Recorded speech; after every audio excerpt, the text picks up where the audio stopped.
विद्यार्थी मित्रों, वाक्य विचार के बारे में जानेंगे। जैसे कि हमने आगे बहुत सारे टॉपिक्स में देखा है कि हमें कभी कोई शब्द बोलते हैं, कोई वाक्य बोलते हैं तो उसके अंदर सार्थकता होना अति आवश्यक रहता है। उसी तरीके से आज हमें वाक्य विचार को अच्छे से समझना है और आगे बढ़ना है। यहाँ पे देखो, पहले कुछ वाक्य दिए हैं, जैसे कि मैं हूँ, है, हुए, मैं, नाव, बैठे, बच्चे, हाथी, यह ऐरावत है। ये वाक्य समझ में नहीं आ रहे हैं क्योंकि इन दोनों वाक्य का कोई अर्थ नहीं निकल रहा है। लेकिन यदि इन दोनों वाक्यों का क्रम बदल दे तो ये वाक्य इस प्रकार लिखे जाएंगे। जिस तरीके से नीचे कुछ वाक्य दिए हैं उनको सही करके, तो बच्चे नाव में बैठे हुए हैं, यह ऐरावत हाथी है। ठीक है, तो दोनों वाक्यों का रूप यहाँ पे बदल चुका है और दोनों के अर्थ निकल रहे हैं।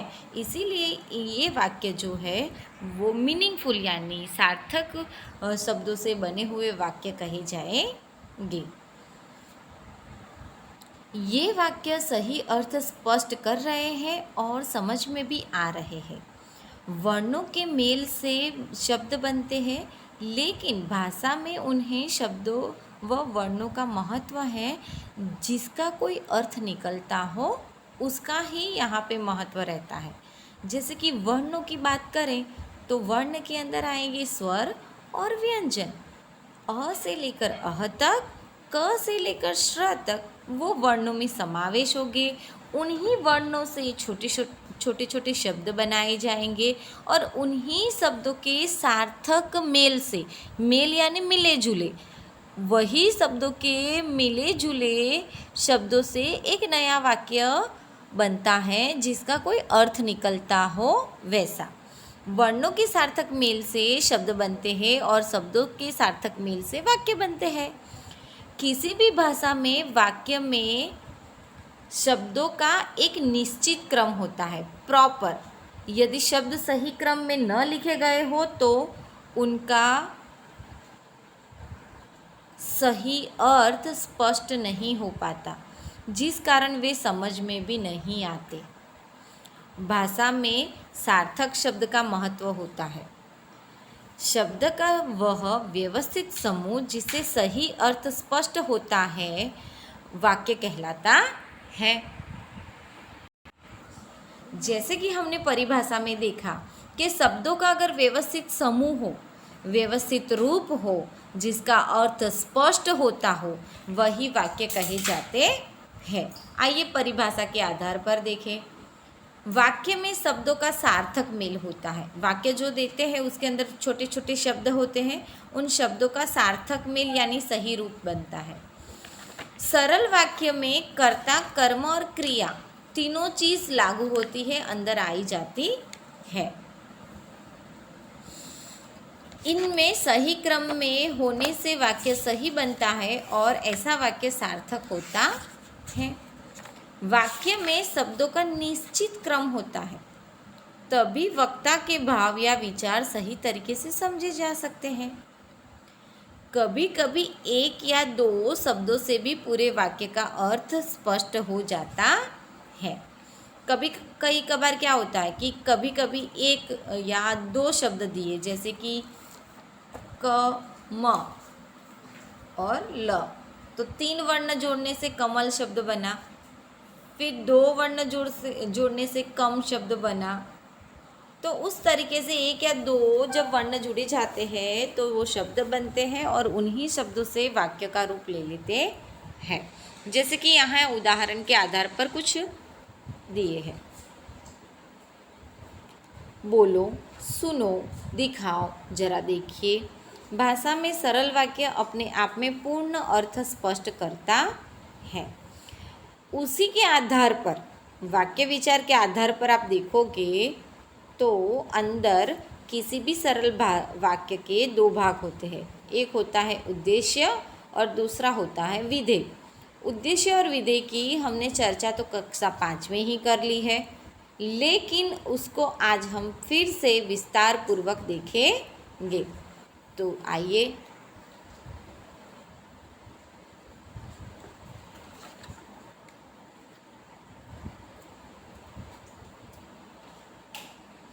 उद्देश्य की बात करें, कहा किसे उद्देश्य कहा जाता है?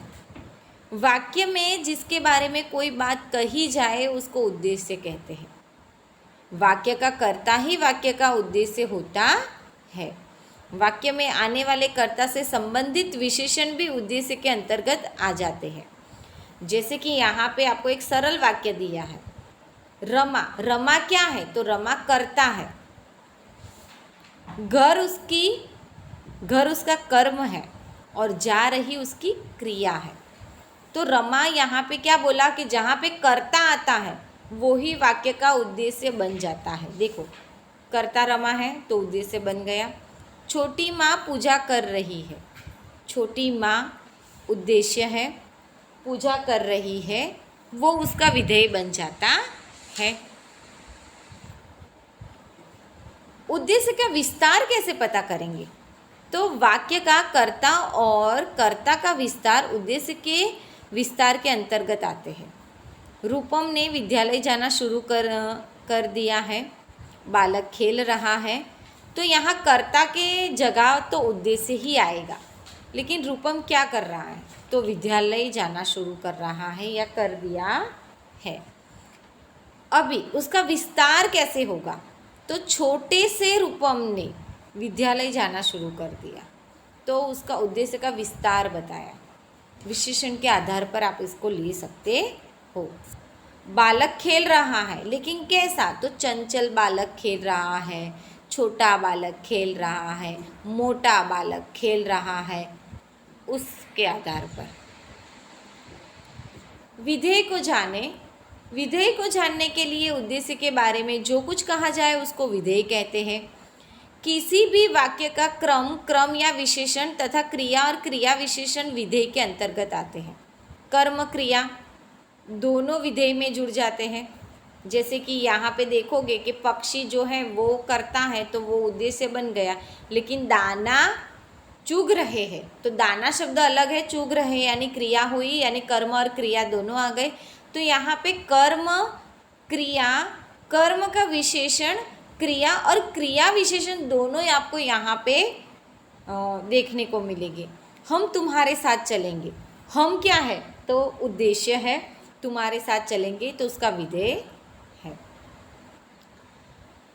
विधेय का विस्तार, क्रिया और कर्म के विशेषण विधेय का विस्तार कहलाते हैं।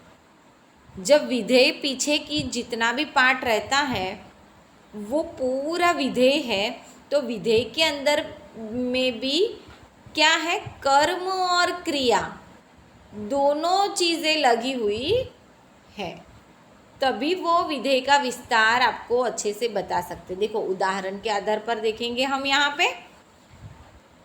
जैसे कि सीता गा रही है, तो गा रही है विधेय है, लेकिन सीता मग्न होकर गा रही है। सीता धीमे धीमे गा रही है, सीता जोर से गा रही है, सीता चिल्ला के गा रही है, सीता रोते हुए गा रही है, सीता हंसते हुए गा रही है।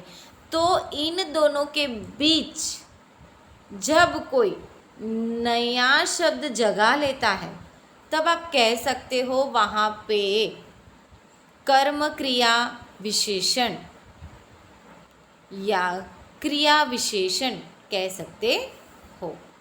जोकर करतब दिखा रहा है, जोकर घूम घूम कर करतब दिखा रहा है, जोकर उल्टा होकर दिखा रहा है, जोकर नीचा बैठ के दिखा रहा है, जोकर गोल घूम के करतब दिखा रहा है, यानी कुछ भी करके जोकर दिखा रहा है। लेकिन आपको यहाँ पे मेंशन करना पड़ेगा, वो ही विधेय का विस्तार बनेगा। कैसे पता चलेगा? जब आपको एक सरल वाक्य दिया तो उसके अंदर कर्तव्य दिखा रहा है, लेकिन घूम घूम के या कोई भी ऐसे विशेषण शब्द का आपको उल्लेख किया जाता है वाक्य के अंदर, तब आप समझ सकते हो कि विधेय का विस्तार प्रॉपर ये होता है। वाक्य के भेद। किसी भी सरल वाक्य की संरचना कर्ता, कर्म व क्रिया से मिलकर होती है। कोई भी वाक्य होता है उसके कर्ता होता है, कर्म होती है और क्रिया होती है। ये तीनों चीज़ होगी तो ही वाक्य बनेगा, और उस वाक्य का कोई ना कोई अर्थ भी अवश्य होता है। अतः वाक्य भेद के दो आधार भी होते हैं। एक होता है रचना के आधार पर और दूसरा होता है अर्थ के आधार पर। रचना के आधार पर बात करोगे तो मेरे ख्याल से जहाँ तक मुझे पता है वहाँ तक आपके साथ सरल वाक्य, संयुक्त वाक्य, मिश्र वाक्य रहेंगे। किसे कहते हैं सरल वाक्य? Simple sentence. जिन वाक्यों में एक ही क्रिया होती है वे सरल वाक्य होते हैं। माया कपड़े धो रही है, प्रियांशी घर जा रही है, किसान हल चला रहा है, लड़का गा रहा, लड़की खेल रही है, बालक खा रहा है, बच्चा नाच रहा है, बच्चा कूद रहा है। तो जहाँ पे एक ही क्रिया का उल्लेख होता है उसको सरल वाक्य कहते हैं। लेकिन तो संयुक्त वाक्य किसे कहते हैं? तो जब किसी वाक्य में दो या दो से अधिक सरल वाक्य समुच्चय बोधक शब्द से जुड़े रहते हैं वे संयुक्त वाक्य कहलाते हैं। समुच्चय बोधक यानी क्या? तो समुच्चय बोधक में आएगा किंतु, परंतु, और, या। ऐसे जब समुच्चय यानी ऐसे शब्द जुड़े जाते हैं दो वाक्यों के बीच में तब उसको संयुक्त वाक्य कहते हैं। मैं समय पर पहुंच जाती किंतु टैक्सी खराब हो गई, विद्यालय की घंटी बजी और छात्र घर जाने लगे। मैं वहाँ अभी जाऊँ या बाद में, मैं अभी खाना खाऊँ या बाद में, मैं उससे मिलने गया और हमने खूब बातें की। तो जहाँ पे आपने देखा कि लाल रंग से कुछ शब्द लिखे हुए हैं किंतु, और, या, और, ऐसे शब्द जब आते हैं तब उसको समुच्चय बोधक कहते हैं और उसका उपयोग, उसका प्रयोग संयुक्त वाक्य में किया जाता है। देखो यहाँ आपको समझाया है। ये सरल वाक्य समुच्चय बोधक शब्द किंतु, और, या से जुड़कर संयुक्त वाक्य में परिवर्तित होते हैं।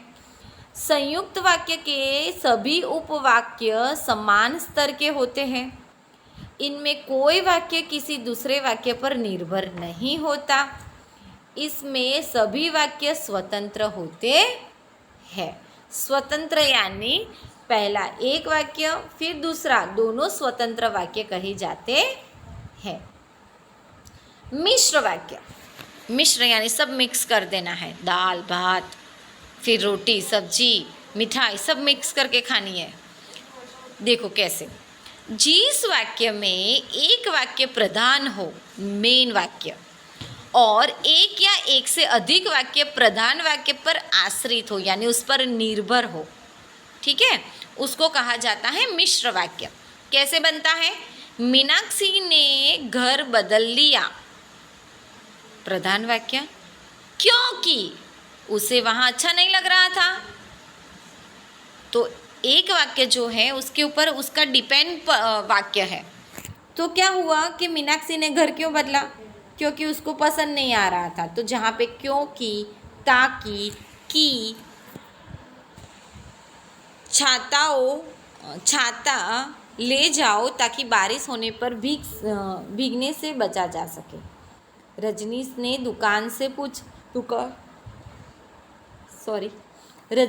दुकानदार से पूछा कि क्या नई किताब आ गई है? आ गई।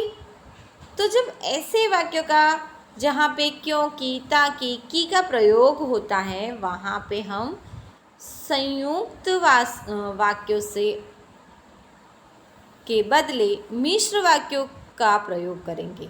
इन मिश्र वाक्यों के दोनों उपवाक्य हैं क्योंकि, ताकि, की से जुड़े हुए बनते हैं मिश्र वाक्य। देखो तीनों का कंपैरिजन कुछ वाक्यों के आधार पर यहाँ पे समझाया गया है। सरल, संयुक्त तथा मिश्र वाक्य के अंतर्गत सरल वाक्य किसे कहते हैं, संयुक्त वाक्य किसे कहते हैं, मिश्र वाक्य कहते हैं। इसी चीज़ को दोहराया है दोबारा। सरल वाक्य में यदि दो क्रियाएं हो तो उनमें से एक पूर्वकालीन क्रिया अवश्य होती है यानी एक ही क्रिया का उपयोग किया जाता है। मैं दौड़कर विद्यालय गया, सिंपल सेंटेंस। संयुक्त वाक्य जिसके अंदर समुच्चय बोधक शब्दों का जोड़ा जाना। मैं दौड़कर विद्यालय गया और समय पर पहुंचा, तो जहाँ पे और लगा तो वो संयुक्त में आएगा। मिश्र वाक्य में एक प्रधान वाक्य होता है और अन्य उस पर आश्रित होते हैं। जैसे पिताजी ने कहा कि दौड़कर विद्यालय जाओ, तो यहाँ पे की। तो याद रखना है आपको, जैसे यहाँ पे इन्होंने बताया है कि मिश्र वाक्य के अंदर इन 3 शब्दों का प्रयोग होता है, उसी तरीके से आपको अन्य शब्दों का ध्यान रखते हुए मिश्र वाक्य को याद रखना है। रचना के आधार पर वाक्य परिवर्तन भी होते हैं। सरल से संयुक्त, संयुक्त से सरल, सरल से मिश्र, मिश्र से सरल, मिश्र से संयुक्त, संयुक्त से मिश्र। किस तरीके से? सरल वाक्य से संयुक्त वाक्य बनाना, वाक्यों के अंदर योजक शब्द, योजक चिन्ह की मैंने आपको बात की हो तो डैश, ठीक है, कैसे इसका उपयोग किया जाता है। माता पिता, तो यहाँ पे उसका चिन्ह का प्रयोग किया गया, लेकिन हमें योजक शब्द का प्रयोग करना है। किसका? शब्द का। तो शब्द क्या है? माता और पिता। क्या आएगा? और पिता। और क्या है? तो योजक शब्द है।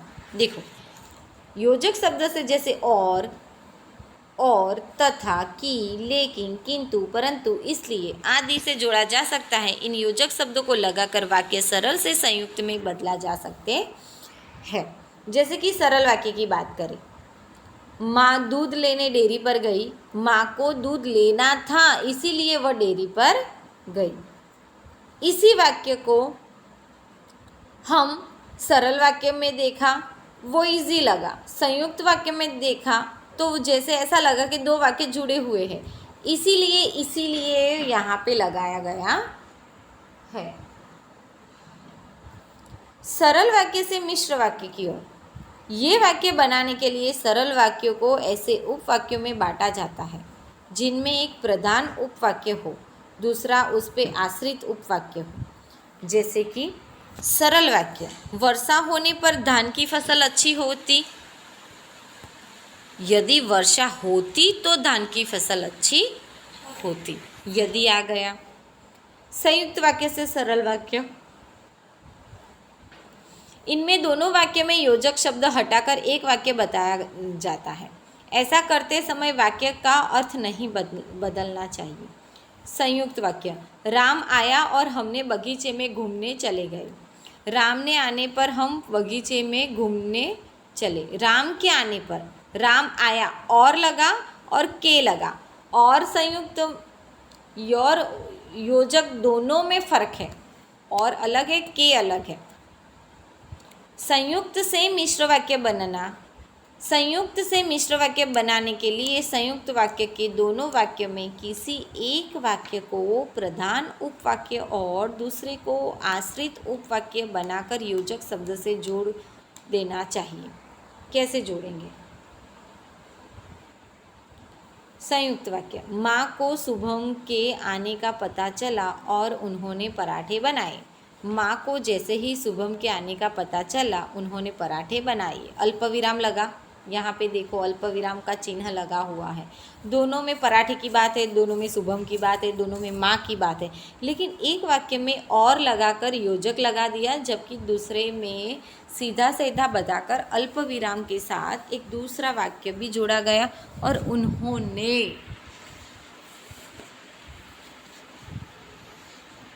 पराठे बनाए।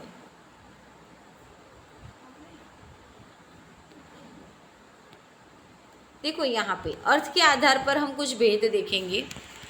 विधानवाचक वाक्य की बात करें तो जिस वाक्य द्वारा किसी काम के सामान्य रूप से होने के बारे में बताया जाए उसको विधानवाचक कहते हैं। आज बारिश हो रही है, मुझे घर जाना है, ठीक है, विधान बता रहा है। जिस वाक्य द्वारा किसी काम के सामान्य होने, सिंपल सेंटेंस होने का उपयोग में लिया जाए उसको कहा जाता है विधानवाचक।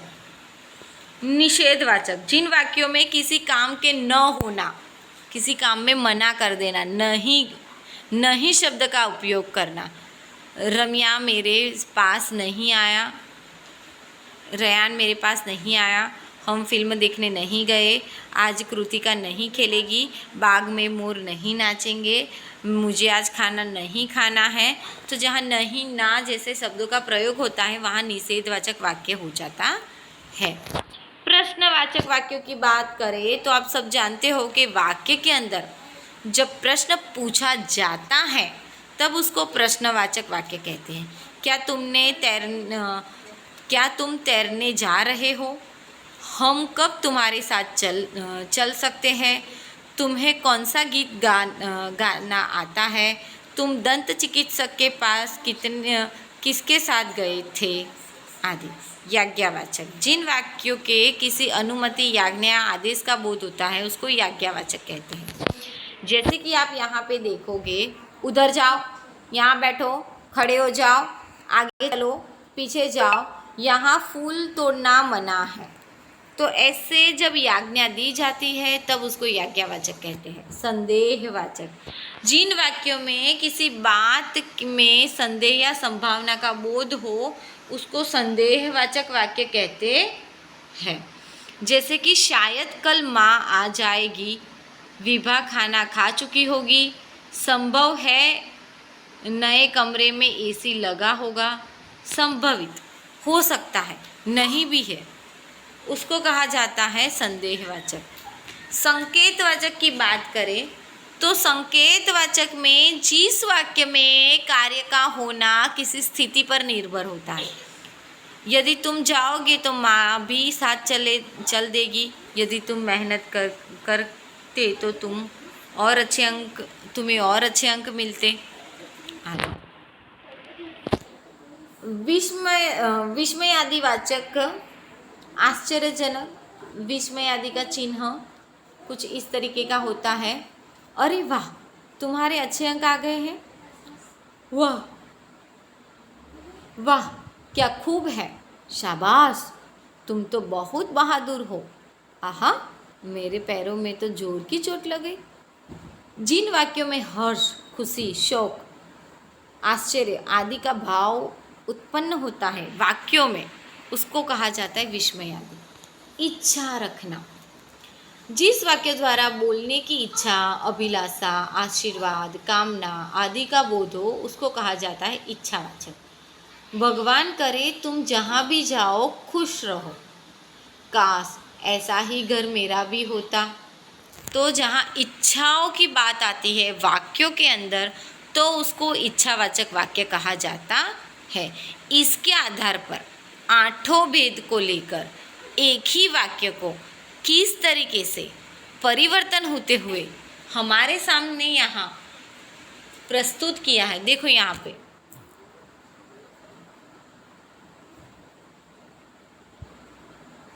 विधानवाचक, राधिका मंदिर जा रही है, राधिका मंदिर नहीं जा रही है, क्या राधिका मंदिर जा रही है, राधिका मंदिर जाओ, शायद राधिका मंदिर जा रही है, माँ साथ होती तो राधिका भी मंदिर जाती। अरे वाह, राधिका मंदिर जा रही है, अरे राधिका मंदिर नहीं जा रही है, राधिका को मंदिर जाना चाहिए।